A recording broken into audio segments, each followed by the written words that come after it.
Hey friends, it's Corey from Hey Let's Make Stuff and Chapter and Craft.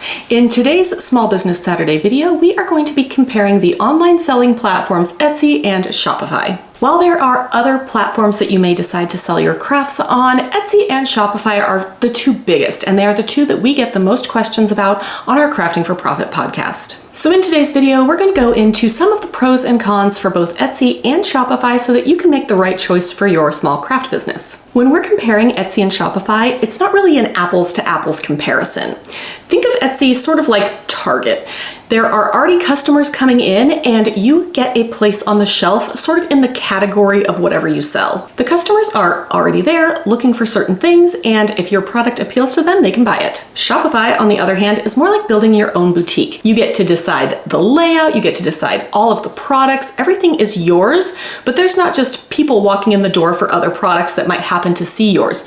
You're going to have to be in charge of driving the traffic there yourself. So when we are comparing these two platforms, we're really comparing audience reach and brand control. Basically, Etsy has a built-in audience, whereas with Shopify, you have to bring your audience, but you have much more control over your brand, which is great because you are selling handmade products. But if you are selling, let's say, crocheted baby hats, you are now competing with everybody else on Etsy who is selling crocheted baby hats. The audience is there. People who want to buy crocheted baby hats are there, but you need to make your photos and listing stand out enough that they purchase from you and not someone else. Though one of the hard things is there is not a lot of control over your listings in Etsy, and we'll talk about that a little bit more later in this video. Shopify, on the other hand, allows you full control over your design, branding, and customer experience. There are thousands of templates for Shopify shops, so you should be able to find one that really fits your brand and works for your products. But even with templates, there is a lot of back-end work that you won't have to do with Etsy. And then of course with Shopify, you have to drive your own traffic to your listings, which can be especially difficult for new businesses. But if you've already built up a social media following or you have an email list,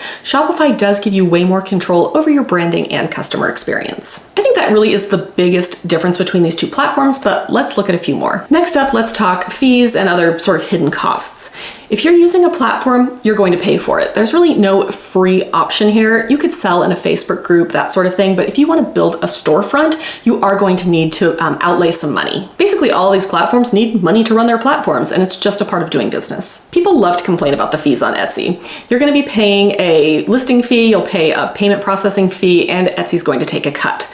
They also recommend free shipping on products over $35, so if you are shipping something that is worth more than $35, or if you offer free shipping on any of your products, you're also going to be eating the cost of the shipping as well. All of this can be a real bummer when it comes to your final profit for your products. But Shopify has its own fees. So you're going to be paying to use the platform, that's a monthly fee. You are also going to be paying those payment processor fees. Depending on your volume, that may go down a little bit, but that's still a fee that you have to pay to the credit card processing companies. And then there are apps, which basically increase the functionality of your Shopify store so it can do more of what you need it to do. So for example, you might pay a certain amount of money each month so that you can have reviews on your Shopify site. That's built in Etsy and you're not actually paying for it. Those Shopify apps can get expensive and they can get expensive quick. So if you are doing a Shopify shop, make sure you are calculating those extra fees into the price of your products. So really it's up to you to calculate all the fees if you want to use Etsy or if you want to use Shopify, and then see if it is worth what you are getting for what you are paying. I can't really make that decision for you. It's going to be up to you and your budget. Next up, let's talk about SEO.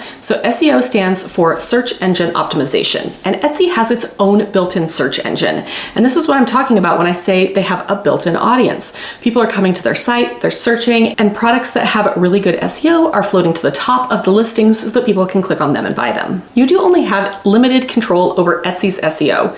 Let me tell you, Etsy's SEO has been messing me up for like 5 minutes. It's very difficult to say. Anyway, there are a limited number of ways that you can work your listings to get them to rank higher in their search engine. This generally comes down to your titles, your description, and your tags. There are other factors, and I will talk about those in an upcoming video. That being said, there are a lot of ways to get that SEO to work for you. Of course, Etsy can change their algorithm at any time, just like any algorithm, so what ranks today may not rank tomorrow, and that can be really frustrating. With Shopify, however, you basically take that search engine and you make it Google or Bing or these larger search engines. You can build a much larger SEO strategy. That being said, SEO is very overwhelming, even to techie people. And if you're a crafter, you're probably more creative than analytical. So if you find the idea of SEO and Google and analytics really overwhelming, you're not alone.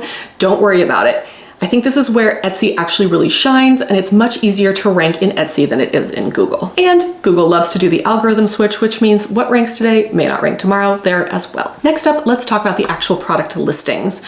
So Etsy has their basic listing, and that is what every single person on Etsy uses. You're always going to have Etsy's layout and structure. They are also more limiting when it comes to making things like bundles or variations, and there are no things like upsells.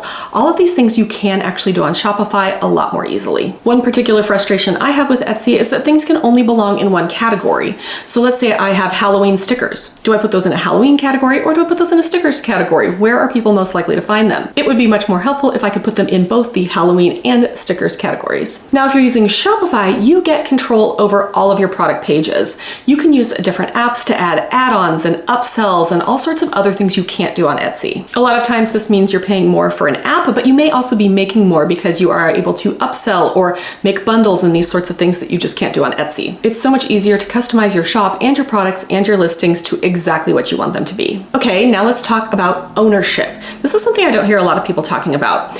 When you are posting your products on Etsy, you still own your products, but you don't own the website, you don't own your shop, and you don't own your customer base. And Etsy can take down your shop. I just saw a totally legitimate shop today get shut down because it was accused of copying other products. Those other products were all mass produced in China. She had the originals, but Etsy refused to reinstate her shop. You also don't have access to your customers' emails. You can just message them through the app. There are ways to get people to join your email list from Etsy, but it's not nearly as easy as having basically a place to collect their email addresses like you might in another shop. With Etsy, you own your shop, and it's very, very hard for somebody else to get your shop taken down. You also have access to all of your customer information. Yes, you still need to get people's permission to add them to your email list, but you can collect people's emails, and a lot of times that just requires a little checkbox during checkout to get their permission to add them to your email list. It really is a lot easier to connect with your customers on Shopify than it is on Etsy. Yes, you can grow your product list, and yes, people do make a lot of money on Etsy. However, it is really hard to connect with your customers and grow your email list. But Shopify is really built for scaling. Some of the biggest e-commerce sites out there are built on Shopify, and there are endless apps that you can add to your Shopify shop to grow your business. So the question is, which one is right for you? So if you are a baby business, you're just starting out, I think I recommend Etsy. I think it is just much more simple and way less overwhelming than starting a shop from scratch. Etsy makes it pretty darn easy to make a listing and add products to your shop, and then you can use their built-in audience to start drawing people to your products. Yes, there are a lot of limitations, but if you're just getting started, especially if you're overwhelmed, it's a great place to start. And then I have two scenarios for when you want to start a Shopify shop. The first is if you already have a really big base somewhere. So if you have a huge social media following, if you have a big email list, if you're a well-known company, those sorts of things, starting a Shopify shop is a great place to start. And that's because you already have those customers and you can already market to them. You don't have to grow your audience from scratch. The second reason you might want to start a Shopify shop is if your Etsy shop is doing really well. Moving over to Shopify will just give you so much more customization, and you can start taking those Etsy customers and slowly working them toward your Shopify shop. So for example, any collateral that you send out, so maybe it's a business card, maybe it's a note to a buyer on a product that they bought. If you have a Shopify shop, make sure you're linking to that instead of your Etsy shop. Etsy is for bringing in new customers, and Shopify is much better for selling to your existing audience. Then over time, you can start working on the SEO in your Shopify shop to try and rank in Google. It's a lot harder, but it is possible, but it is definitely not for beginners, and I don't think you should start there. And that's it. I would love to hear your Etsy or Shopify experiences down in the comments. If you want to join my email list for Small Business Saturday, I will go ahead and link that below. If you want to join my email list for Chapter and Craft so you can see what I'm sending out to my bookish audience, I'll leave that link for you as well. I hope you found this video helpful. If so, give it a like. Follow my channel for more Small Business Saturday. I'll see you next time.